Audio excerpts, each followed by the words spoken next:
요한복음 18장 39절 40절 말씀입니다. 제가 읽겠습니다. 그러나 한 관례가 너희에게 있으니 곧 유월절에 내가 너희에게 제수 하나를 놓아 주는 것이라. 그런즉 내가 이 유대인들의 왕을 너희에게 놓아 주기를 너희가 원하느냐 하더라. 그때 그들이 모두 다시 외치며 이르되 이 사람이 아니요 바라바이니이다 하더라. 이제 바라바는 강도더라. 아멘. 자, 우리 함께 오늘 보실 말씀 제목은요. 책임 전가하는 죄인들의 죄를 전가받으신 진리. 네, 책임 전가하는 죄인들의 죄를 전가받으신 진리라고 이렇게 했는데요. 여러분 이제 들어보시면 무슨 말인지 정확하게 또 아실 겁니다.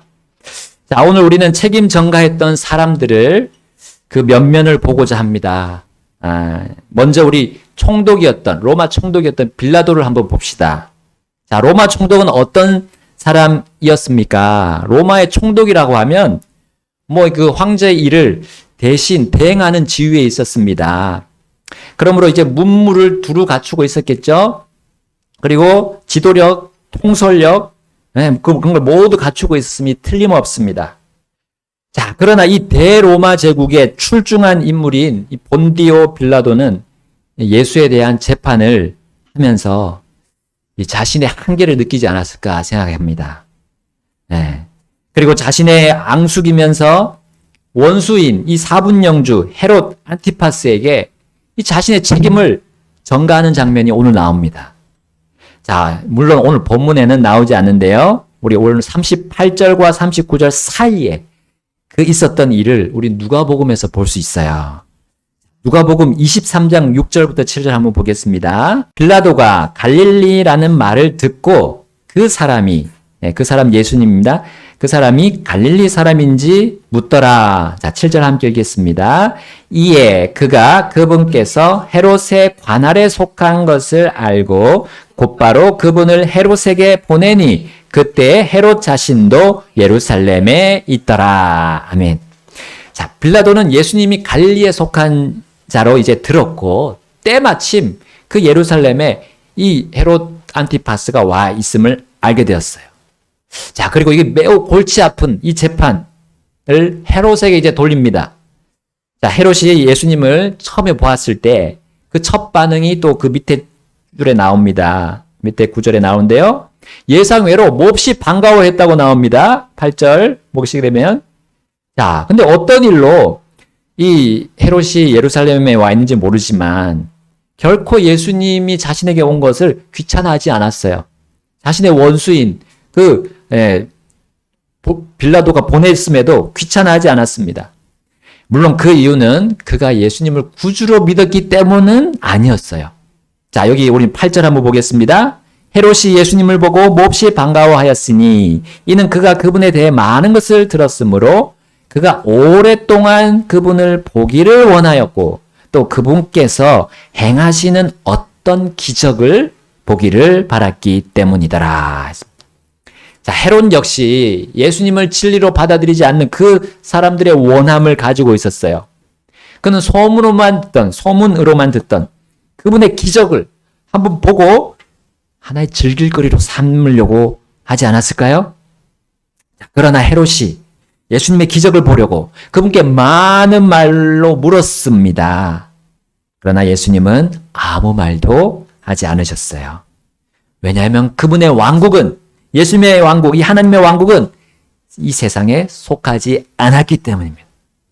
자, 로마의 총독이나 이 사분영주 헤롯 왕에게 속하지 않은 그 왕국이 바로 하나님의 왕국이었기 때문입니다. 또한 예수님은 헤롯이 자신에게 묻는 그 의도를 잘 알고 계셨죠? 예수님은 더 이상 그에게 기적을 보여줄 이유가 없었습니다. 그리고 거기 모인 또 유대인들, 수제사장, 서기관들에게도 더 이상 이제 기적 보여주지 않으려고 하셨던 거예요. 지금 그런 때가 아니었던 겁니다. 자, 그러자 이제 같이 따라온 그 유대인들이 그분을 맹렬히 고소했다고 그 밑에 9절, 10절에 나옵니다. 그럼에도 불구하고 이제 헤롯 왕 역시도 예수님을 정죄할 근거를 빌라도처럼 찾지 못했어요. 자, 그때 이제 헤롯은 예수님에 대한 그 흥미를 다 잃어버리고 말았습니다. 그리고 이렇게 하면서 다시 그 책임을 빌라도에게 전가시킵니다. 23장 11절 함께 읽겠습니다. 23장 11절 시작. 헤롯이 자기 군병들과 함께 그분을 무시하고 조롱하며 그분께 화려한 예복을 차려입혀서 다시 빌라도에게 보내더라. 자, 헤롯은 예수님을 정죄하거나 유죄 판결을 내리지 않았지만 아무 말도 하지 않는 예수님에게 어떻게 했습니까?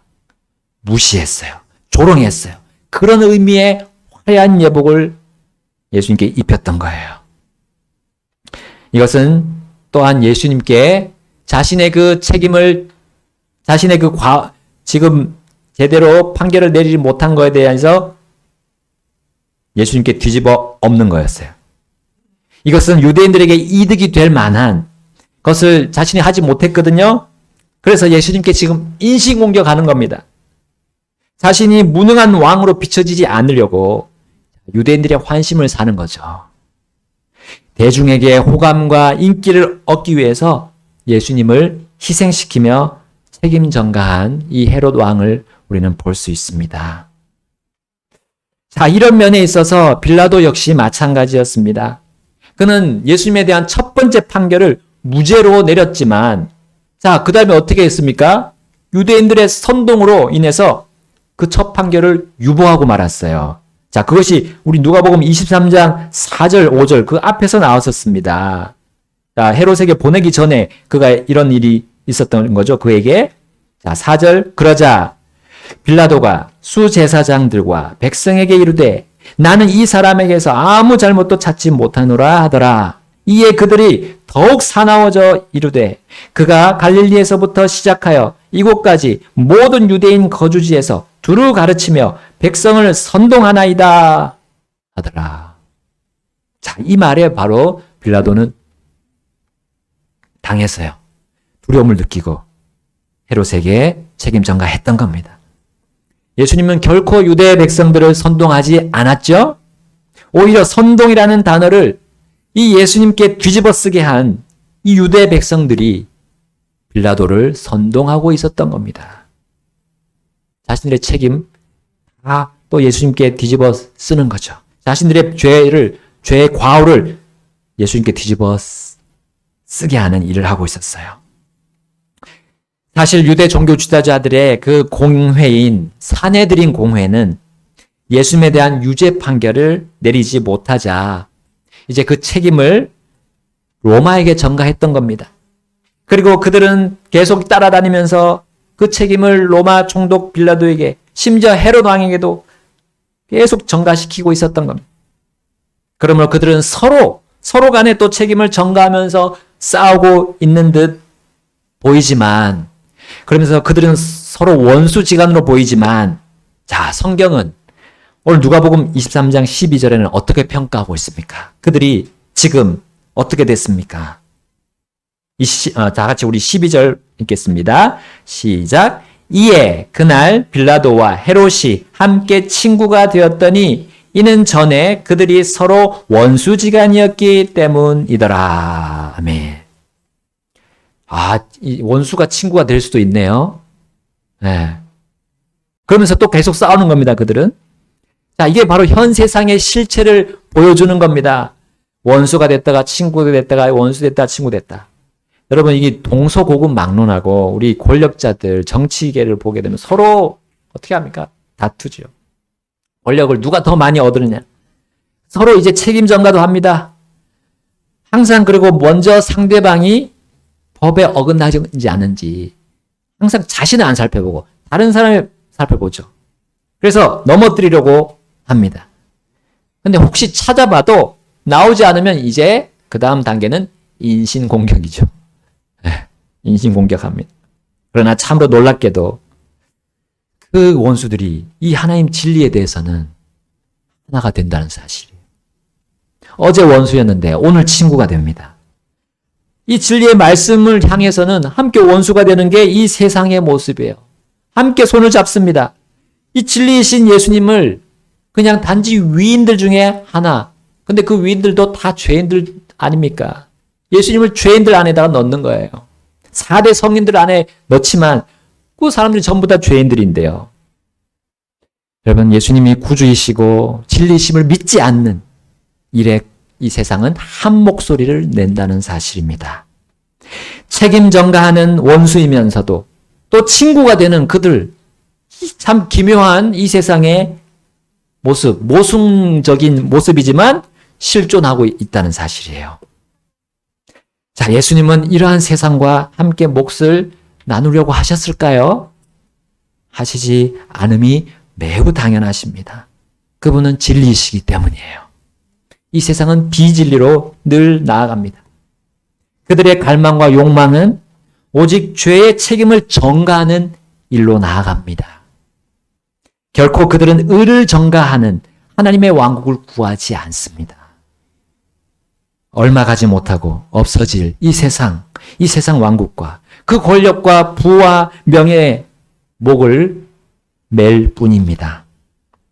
여러분, 우리는 그들 인생의 마지막이 얼마나 쓰라리고 극심한 고통으로 결말을 짓는지 여러분, 우리 알지 않습니까? 역사상 우리 드러난 일반적인 역사에도 보면 그 어떤 권력도 망하지 않은 권력이 있습니까? 무너지되 천천히 이렇게 무너지는 거 보셨어요? 한 번에 팍 무너지는 거 우리는 너무나 많이 봤습니다. 우리 성경에도 나오는 느부갓네살 왕이 얼마나 부강한 그 바빌론이었습니까? 그래서 공중정원, 우리가 지금도 뭐 만들지 못한다는 그 공중정원도 이 시대 때 만들지 않았습니까? 그런데 바빌론이 어떻게 됐습니까? 하룻밤 사이에 메데와 페르시아에게 무너졌습니다. 또 짧은 기간에 그리스 제국을 완성했던 알렉산더 어떻게 죽었습니까? 아주 젊은 나이에 그 영광 다 누려보지도 못하고 제대로 누려보지도 못하고 전장에서 영웅스럽게 그렇게 죽지 못했죠. 뭐 병으로 죽었다는 사람도 있고 뭐 누가 독살했다는 사람도 있는데 어쨌든 그렇게 비참하게 젊은 나이에 32세에 죽었다고 합니다. 여러분, 예전에 우리나라 이 한반도에서 호령하던 그 왕들을 생각해 보세요. 정말 끔찍한 일들이 많이 벌어졌습니다. 가족들끼리 서로 죽이고 없고, 또 우리 이스라엘 이 역사를 보십시오. 똑같습니다. 심지어 현대에 와서 우리 대통령들을 보십시오.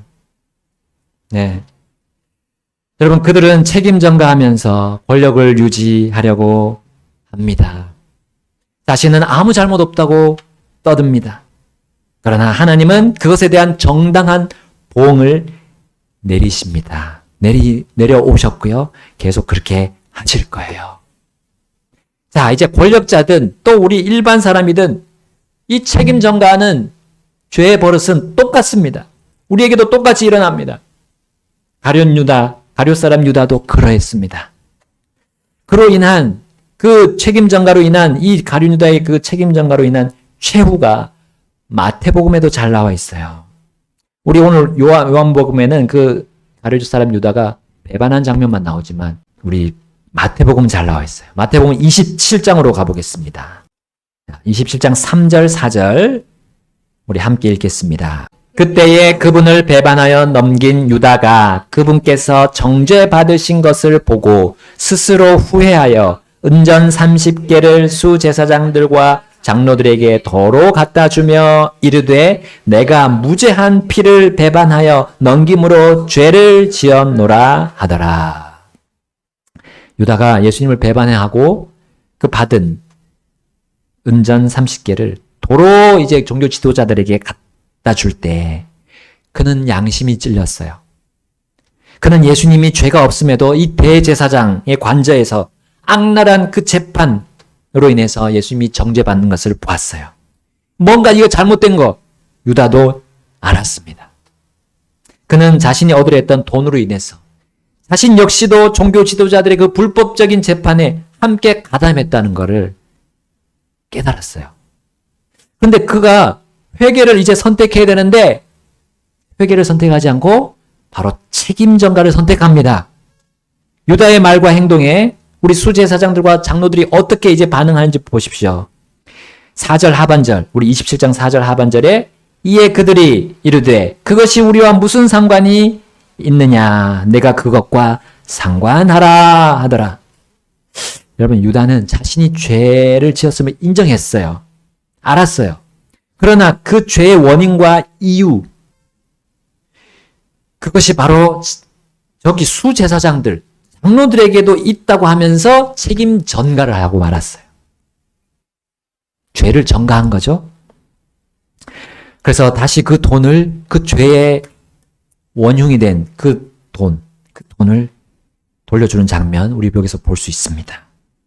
사실 그들 모두는 공범이었죠. 그러나 유다의 그 죄의 책임의 전가는 유다만으로 끝나지 않았습니다.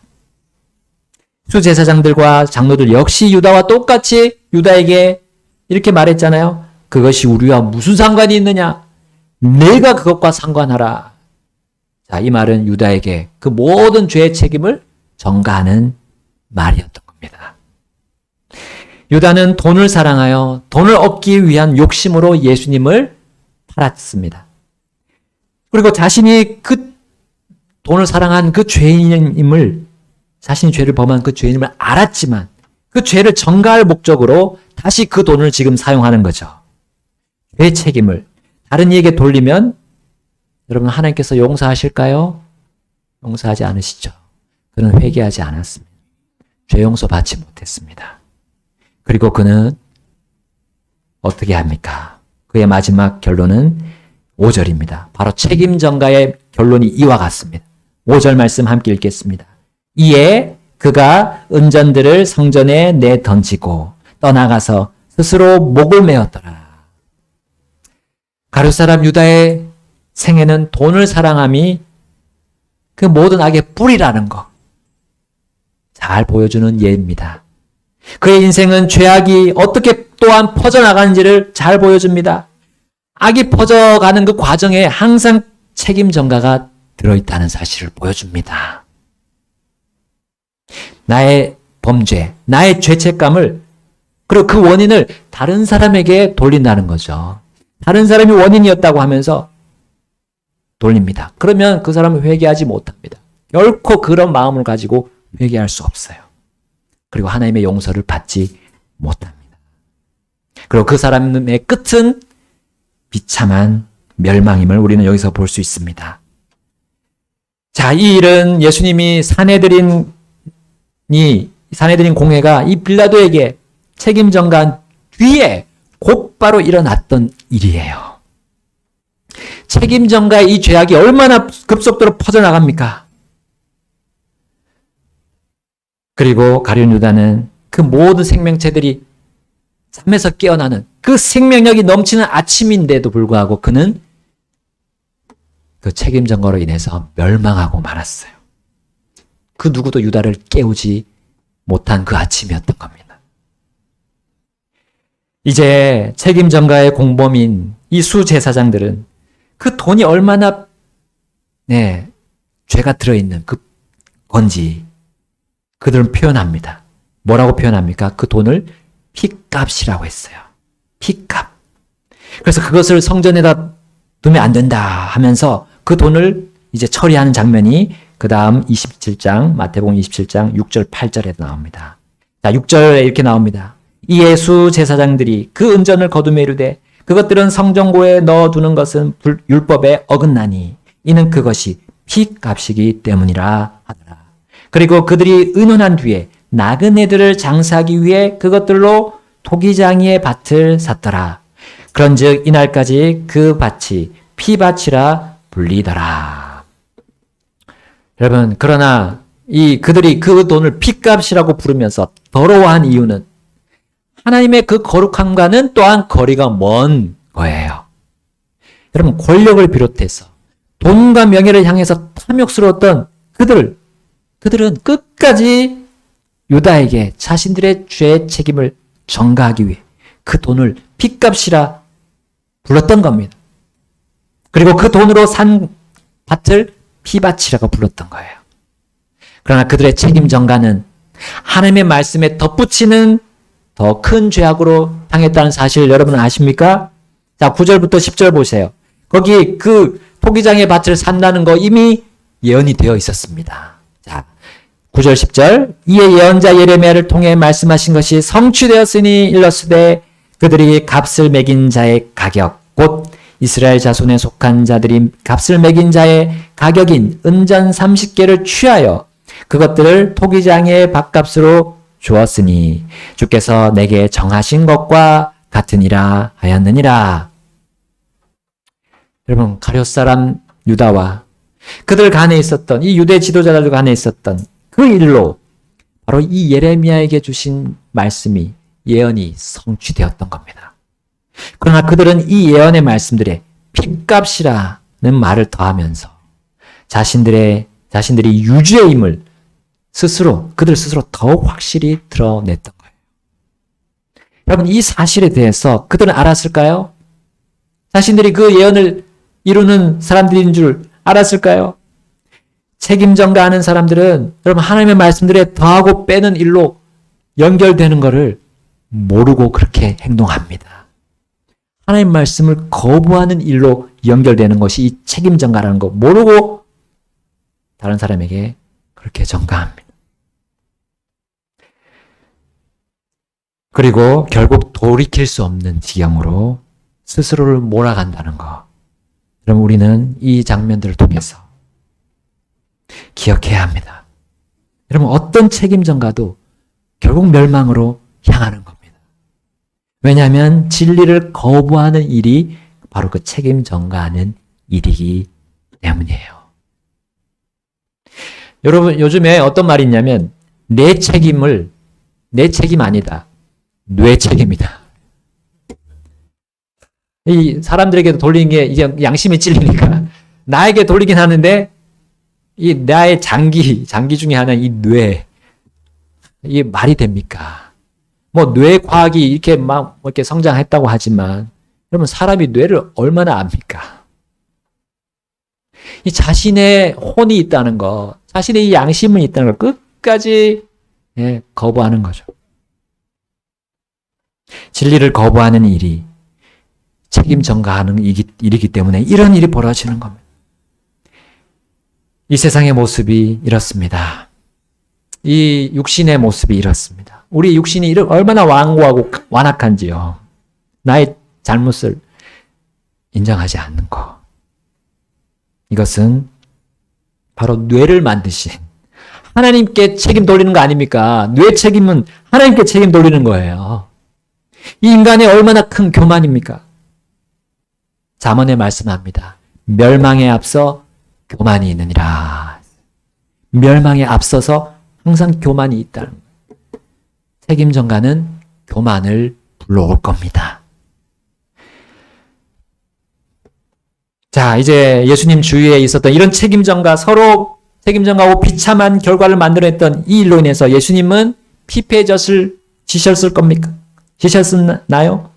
피폐해지시고 마음이 막 다 무너지셨나요? 결코 아니었어요. 결코 그렇지 않으셨어요. 죄인들 사이에서 이렇게 서로 더럽게 하는 책임 전가의 모습이 나오면 나올수록 바로 예수님이 진리심이 더 또렷해졌습니다. 그들의 책임 전가가 오히려 예수님이 진리심을 증언해주는 일로 바뀌어버렸어요. 그분 주위에서 일어나는 모든 일은 결국 진리 안에서 종결되고 또한 이어져 갔던 겁니다. 여러분, 그 누가 이렇게 자신의 계획을 차질 없이 진행할 수 있겠습니까? 어느 누가 자신이 계획한 대로 착착착착 틀림없이 된 적이 있습니까? 어긋나거나 취소되지 않고 다 우리의 계획이 이루어진 적 있으세요? 없죠. 사람의 아들이시자 또 하나님의 아들이신 예수님 밖에 없으십니다. 그분의 계획은 영원히 이루어집니다. 이분이 왜 이렇게 죄인들에게 그런데 이리저리 끌려다니셔야 했습니까? 이런 분이, 이런 진리시고 완전하신 분이, 완전히 의로우신 분이 왜 이렇게 끌려다니셨어요? 왜 책임 전가하는 그 자리에서 치욕과 모욕을 당하셨습니까? 바로 자신을 죽이려고 애쓰던 그 원수들까지도 사랑하셨어. 그들이 이 비참한 책임 전가의 멸망을 당하지 않도록 하시기 위함이셨어요. 가룟 사람 유다도 예수님이 끝까지 그를 건지려고 애쓰셨잖아요. 그 만찬 자리에서 끝까지 그에게 기회를 주셨잖아요. 하나님은 죄인들이 하는 이 세상 방식인 책임 전가의 그 마지막 결과를 사실 정해 놓으셨습니다. 그것은 바로 한 번 죽고 두 번 죽는 일입니다.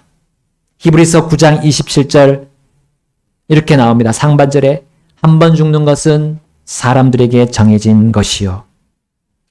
했습니다. 한 번 죽는 것은 사람들에게 정해진 것이다. 했습니다. 사람이 몸을 가지고 태어나면 누구든지 그 몸이 죽는 날이 옵니다. 뭐 금수저로 태어나든 은수저로 태어나든 또 뭐 흙수저도 있더라고요. 흙수저로 태어나든 그 누구도 자기 몸이 죽는 것에 대항할 수 없죠. 자, 그 원인은 무엇입니까? 바로 그렇게 죽는 원인. 우리가 범죄하면서 살기 때문입니다. 그 누구도 내가 죄 범하지 않았다. 내가 죄 없다 하는 거는 거짓말이라고 하나님이 말씀하셨어요. 요한일서 1장에.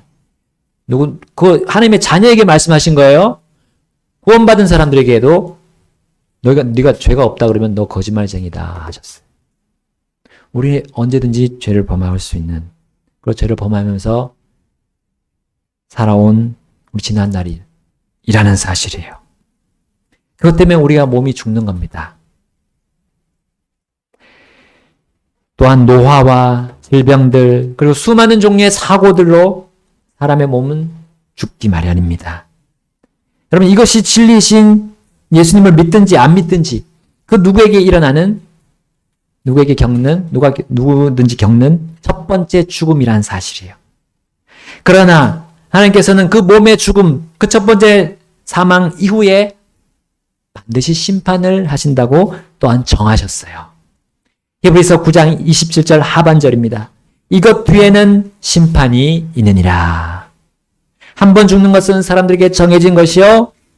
이것 뒤에는 심판이 있느니라. 그 심판에는 두 종류가 있습니다. 먼저 첫 번째는 하나님의 뜻을 행한 의인들이 생명의 부활을 받고 그것에 따른 보상의 심판을 받는 것을 우리는 그 심판 중에 하나로 봅니다. 또 하나는 하나님의 뜻을 행하지 않는 불의한 자들이 정죄의 부활을 받고 그에 따라서 영원한 징벌의 심판을 받는 것. 두 번째입니다. 그리고 그들은 둘째 사망을 받는다는 거예요. 하나님의 뜻을 행한 것, 바로 주님이 이렇게까지 우리를 사랑하셔서 구주와 구원자와 주님으로 되셨는데 예수님을 믿지 않는 그 죄, 그것이 바로 그분의 뜻을 행하지 않는 죄죠. 그러나 믿는 사람들은 그분의 뜻을 행한 사람들. 우리의 노력, 우리의 선행, 고행, 종교행위, 그거로 우리가 주님의 뜻을 행할 수 없어요. 단지 주님의 구원의 선물을 믿음으로 받는 겁니다. 믿음으로 받는 거예요.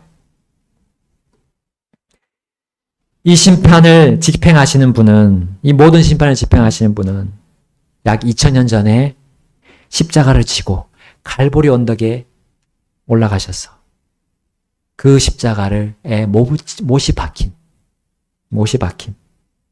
그리고 거기서 죽으시고 장사되시고 부활하신 예수님이십니다. 예수님이 그 모든 심판을 집행하십니다. 내가 죄인이고 하나님의 뜻, 하나님의 길로 가지 않은 그 불의함을 인정한다면 예수님을 나의 구주라고 부르십시오. 그리고 이 영원한 구원의 선물을 받으시기 바랍니다. 히브리서 9장 28절에 이렇게 말씀합니다. 그렇게 그리스도께서 많은 사람의 죄들을 짊어지시려고 단 한 번 드려지셨고 또 자신을 기다리는 자들에게 구원에 이르게 하시려고 죄와 상관없이 두 번째 나타나시리라. 아멘. 그 예수님이, 그 진리신 예수님이 하나님 왕자 오른편에 계시지만 다시 두 번째 나타나실 때, 그때 어떤 사람들은 이 땅에 남을 거예요. 근데 어떤 사람들은 들림받게 됩니다. 내가 들림받는다고 확신하십니까? 주님이 공중에 오실 때 내 이름을 부르시는 거, 그 말씀 기억나시죠? 우리 요한계시록에서 요한을 불러 올리실 때, 이리 오라 하셨어요, 요한에게. 그러나 어떤 사람들은 부름을 받지 못할 겁니다. 왜냐하면 끝끝내 자신의 죄를 인정하지 않고, 자신의 죄인임을 인정하지 않고, 자신의 그 죄를 알면서도 다른 사람에게 책임을 전가하고, 그렇게 한다면 그는 구원받을 수 없어요.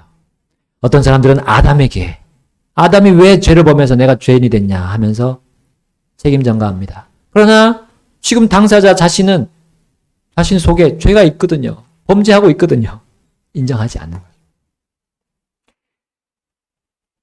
빌라도는 이제 정리하겠습니다. 빌라도는 헤롯이 다시 돌려보낸 예수님을 다시 보아야 했습니다. 그는 책임 전가를 다시 전가받았어요. 빌라도는 그래서 유대인들의 이제 환심을 사기 위해서, 우리 대한민국의 광복절 특사가 있죠. 그때는 6월절 특사가 있었던 모양입니다. 6월절에 죄수 하나를 놓아주는 그 관례가 있었습니다. 자, 그때 이제 바라바라는 강도가 이제 있었어요. 이 사람이 이제 사람까지 죽인 강도였기 때문에, 당연히 유대인들이 이 바라바를 이제 죽이고 예수를 놓아주려고 하겠다고 생각했지만 아니었습니다. 우리 오늘 본문 18장 40절에, 요한복음 18장 40절에 나옵니다. 그때 그들이 모두 다시 외치며 이르되 이 사람이 아니요 바라바이니이다 하더라. 이제 바라바는 강도더라. 바라바를 놓아달라는 거예요. 방면해달라는 거죠. 사면해달라는 겁니다. 6월절 특사로 예수님을 대신해서 풀려난 바라바는 누굽니까? 그 바라바는 또한 내가 아닙니까? 내가 강도 아닙니까? 내 죄를 다른 사람에게 떠넘기는 것, 이것이 사실 강도가 하는 짓 아닙니까? 내 죄를 부모님에게 전가하고, 심지어 첫사람 아담과 이브에게 전가하고, 또 모든 책임 전가를 죄 없으신 하나님, 곧 죄인인 우리에게 죄를 전가하지 않으시고 우리에게 의를 증가해 주시는 진리 예수님을 거부하지 않습니까? 우리가 강도가 아닙니까? 우리 구원받은 우리 모든 또 성도님들, 우리가 전에 그랬습니다. 전에 우리가 사실 바라바였어요.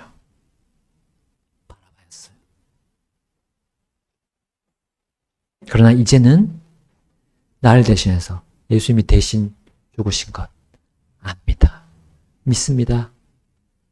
자, 이제 그 믿음으로 우리는 어떻게 삽니까? 아직도 옛습관, 책임 전가하는 옛습관 있지 않습니까? 오늘 이 시간 여러분 기억나시는 책임 전가한 일이 있다면 주님 앞으로, 다시 우리 갈보리 십자가 앞으로 가서 다 내려놓읍시다. 그리고 주님 앞에서 회개하십시다. 그리고 용서 받읍시다. 그래야 우리 삶이 주님께서 받아주시고 우리 삶을 의를 증가하는 그 일에 사용해 주실 겁니다. 우리가 전하는 복음이 다른 사람에게 강한 그 무기로, 영적인 무기로 사용이 될 것이에요. 자, 오늘 시간 주님 앞으로 나아가셔서 결단하겠습니다. 함께 우리 기도하시겠습니다.